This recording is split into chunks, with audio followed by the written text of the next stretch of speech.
Salut le collectionneur, aujourd'hui on va parler de pourquoi acheter des métaux précieux et quel intérêt tu as justement à en acheter. On dit souvent un peu partout qu'il faut acheter de l'or, il faut acheter de l'argent ou même des platinoïdes, mais quel est l'intérêt que tu peux y trouver justement à en acheter et en détenir? J'ai fait un petit tour pour toi et j'ai trouvé 5 raisons. La première raison, c'est tout naturellement l'investissement. Investissement, donc ça veut dire acheter au jour d'aujourd'hui et revendre plus tard en espérant faire une plus-value. Dans ce cadre-là, ce sera plutôt un investissement long terme. Si tu vises un investissement court terme sur les métaux précieux, ça s'appelle plutôt de la spéculation et à ce moment-là, il vaut mieux acheter sous forme papier, donc par exemple via des ETF en bourse. Et donc c'est principalement par ce biais-là que les grandes banques manipulent les cours au jour d'aujourd'hui. Je te ferai une vidéo pour t'expliquer un petit peu de quoi il en ressort. Donc comme je te disais, pourquoi on parle d'investissement long terme? Tout simplement parce que quand tu achètes tes pièces de monnaie ou même tes lingots, tu as des taxes à l'achat et à la revente si tu fais des plus-values. Donc c'est pour ça qu'il est plus intéressant pour toi de garder ça pendant quelques années, justement pour éviter les taxes à la revente. Je te ferai également une petite vidéo pour t'expliquer un petit peu comment marche la fiscalité sur les métaux précieux. D'autant plus que l'investissement, ici, pour les métaux précieux, c'est un investissement qui est dit passif. C'est-à-dire que quand tu as ta pièce ou ton lingot à la maison, en fait, elle te rapporte rien tant que tu l'as pas vendu. On peut même aller par excès en disant que ça peut même te coûter de l'argent de détenir de l'or ou de l'argent si tu le fais garder par exemple en banque, dans un coffre, où là tu vas payer un certain pourcentage tous les ans en fonction du montant qui est stocké à la banque. Donc ça, c'est pour le côté investissement qu'on entend un peu partout. Le deuxième point qu'on entend un peu partout, c'est protéger son épargne. Ça revient pas mal à la mode en ce moment. Comme tu le sais, il y a l'inflation qui est en train d'augmenter très fortement. Et donc on dit souvent que l'or est en effet une valeur refuge pour protéger son épargne. Et à moindre mesure, l'argent également. Mais comme je te l'avais dit dans une autre vidéo, l'argent, c'est aussi un métal qui est très utilisé au niveau industriel. Donc il est un petit peu sur deux tableaux. Donc en fait, pourquoi on parle de valeur refuge, c'est qu'en fait, l'or, sur une très longue période, il a tendance à, on va dire, conserver sa valeur. Alors là, je t'ai parlé avant d'investissement, de faire des plus-values, et maintenant je te dis que ta pièce d'or, elle va garder sa valeur. En fait, je te mets en lien une vidéo qui est très intéressante, elle dure 4-5 minutes, elle est très bien faite et très didactique, elle est faite par la société aucoffre.com, et en fait, elle t'explique la perte de valeur de la monnaie. Et en fait, l'or va servir justement de garder la valeur. Donc sur une très longue période de temps, l'or c'est vraiment le moyen de transmettre quelque chose en gardant de la valeur. Et sur des périodes de temps plus courtes, ça dépend, hein, l'or ça a des cycles, tu vas pouvoir faire là à ce moment-là un investissement, éventuellement la revendre. Si tu vises quelque chose sur 10, 15 ans, voilà, ça va dépendre des cycles. Idem pour l'argent, à une moindre mesure, hein, honnêtement. Donc voilà, ça c'est pour protéger ton épargne, garder on va dire de la valeur. Donc comme dit, n'hésite pas à regarder cette vidéo, c'est super intéressant, tu vas comprendre plein de choses. Ensuite, le troisième point que je voulais te citer, c'est épargner. Alors épargner avec des métaux précieux, comment ça? Donc tu sais bien que tu peux épargner tous les mois, mettre une certaine somme sur ton compte, ça c'est une chose, mais pour certaines personnes, c'est compliqué de mettre tous les mois quelque chose sur son compte et au bout de 6 mois de ne pas le dépenser parce que tu as quelque chose qui te plaît, un objet ou un voyage, et puis du coup ton épargne, hop, tu l'as très vite dépensé. C'est très facile de mettre de l'argent sur un compte, comme c'est facile justement de pouvoir le retirer. Si tu as un peu tendance justement à dilapider dès que tu fais un peu d'épargne et que tu n'arrives jamais à te constituer quelque chose, acheter des métaux précieux, ça peut être une très bonne alternative. Pourquoi? Parce que tous les mois, tu peux acheter en fonction de ton épargne une petite pièce en or, une pièce en argent ou plusieurs. Et c'est beaucoup plus difficile à revendre. Difficile dans le sens où quand par exemple tu voulais acheter ce fameux objet ou ton voyage, tu te dis il faut que je vende mes pièces, il faut que je les mette en vente, j'ai des taxes éventuellement et tout ça. Donc là tu vas réfléchir un petit peu plus, tu vas aller beaucoup moins vite pour les vendre et donc à ce moment-là ton épargne elle va rester constituée. Ça ne veut pas dire que c'est pas liquide et que tu pourras pas les revendre et que tu es pendant 10 ans coincé avec de l'argent qui est stocké dans des pièces de monnaie ou des lingots. C'est justement également une raison pour laquelle il faut surtout ne pas acheter des métaux précieux avec de l'argent dont tu pourrais avoir besoin rapidement. Pour deux raisons. Un, parce que il faut les revendre et tu as les taxes. Et deuxièmement, tu pourrais même y perdre de l'argent.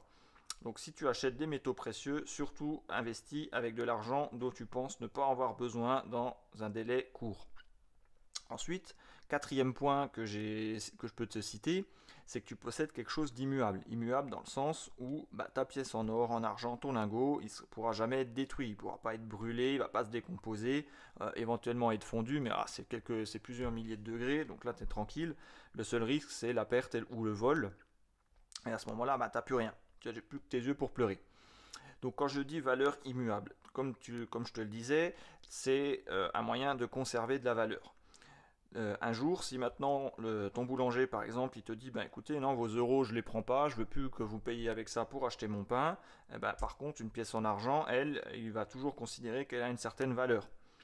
Donc c'est quelque chose qui peut te permettre, enfin c'est le principe du survivalisme, c'est quelque chose qui peut te permettre plus tard de continuer à échanger, à acheter avec quelque chose qui reste tangible depuis des millions d'années, enfin des millions d'années j'exagère, depuis des milliers d'années. Et donc à ce sens, ça peut être intéressant d'en avoir. Voilà, si tu penses que tout le système monétaire il va s'effondrer, qu'il y aura plus que l'euro ou même le dollar n'auront plus de valeur, tu auras toujours quelque chose qui sera reconnu partout parce que voilà, c'est de l'argent, c'est de l'or. Ça, on ne peut pas le contrefaire, on ne peut pas en imprimer.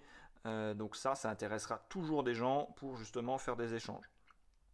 Et enfin, dernier point que je peux te citer concernant l'intérêt d'en avoir, c'est tout simplement, c'est aussi le principe de cette chaîne, c'est le plaisir. Le plaisir à la fois de collectionner, de pouvoir toucher, de pouvoir regarder, et par ce biais-là même s'instruire.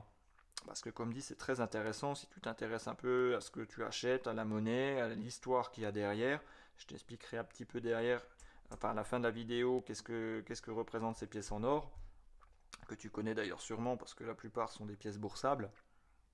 Donc voilà, le côté vraiment plaisir, plaisir à la fois de pouvoir voir grandir son épargne. C'est vrai que c'est beaucoup plus tangible et plus facile de voir son épargne se constituer quand tu peux toucher et voir par exemple, je dis n'importe quoi, la boîte où tu ranges tes pièces de monnaie, grandir et être de plus en plus lourde. Tu te rends compte du travail parcouru. Alors que mettre de l'argent sur un compte, tu vois des chiffres augmenter, mais tu ne te rends pas forcément compte de ce que ça représente. Voilà, donc c'est assez gratifiant justement de pouvoir avoir ça à la maison et de pouvoir le regarder. Tu te dis, voilà, tu sais ce que tu possèdes et ça, tu l'auras toujours, quoi qu'il arrive. Sauf comme dit en cas de vol, de spoliation ou de choses comme ça.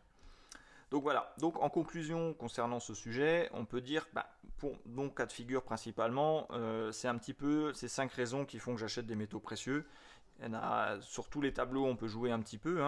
Le côté plaisir, le côté investissement, le côté protection de son épargne, tout peut se rejoindre un petit peu. N'hésite pas à me dire toi en commentaire si tu as une autre raison qui te fait acheter des métaux précieux, ça m'intéresse beaucoup, ou si j'ai oublié quelque chose. Voilà, donc maintenant je vais te parler rapidement à la fin de la vidéo, c'est ton petit bonus si tu es resté jusque là. Qu'est-ce que j'ai comme pièce en or?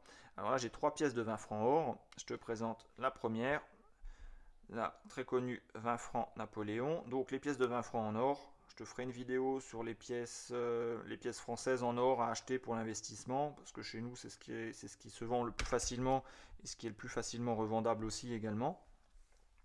Donc les pièces de 20 francs Napoléon, c'est des pièces qui pèsent 6,45 g et avec une titration à 900 millièmes. Donc là c'est Napoléon III, 1865A. Donc ça c'est les têtes laurées. Tu en as également en tête nue, qui ont quasiment la même valeur. Tout ça c'est des pièces qui sont dites boursables. Boursables parce qu'en fonction d'un certain état, c'est considéré justement comme des pièces d'investissement. Alors bien sûr tu as des années un peu plus rares, etc. Mais globalement, voilà, pièces d'investissement. Ensuite, tu as les 20 francs hors génie, donc celle-là 1889A. Voilà, même module, même poids, etc. Pareil, c'est de l'or boursable. Et après, la très connue également, 20 francs coq. Donc celle-là de 1900. Voilà. Donc ça, c'est des pièces que tu trouves très très très facilement en France. Même chez ton banquier, tu peux même des fois en acheter justement pour investir, vendu sous scellé. Et là, je t'ai mis une pièce, ça c'est un petit peu plus différent, ça c'est plus numismatique, parce que ça tu vas le payer plus cher par rapport au prix du cours. Donc là, c'est une pièce de 50 francs de 1865A. Hop, pareil, Napoléon III, tête laurée. Voilà pour les pièces en or que je t'ai présentées. Comme dit, je te ferai une vidéo un peu plus exhaustive sur toutes les pièces que tu pourrais éventuellement acheter pour investir dans l'or en restant sur des pièces françaises. Voilà pour cette vidéo, j'espère que ça t'a plu. N'hésite pas à t'abonner si ce n'est pas encore le cas. Mets-moi un petit pouce bleu, ça fait toujours plaisir et je te dis à bientôt pour une prochaine vidéo.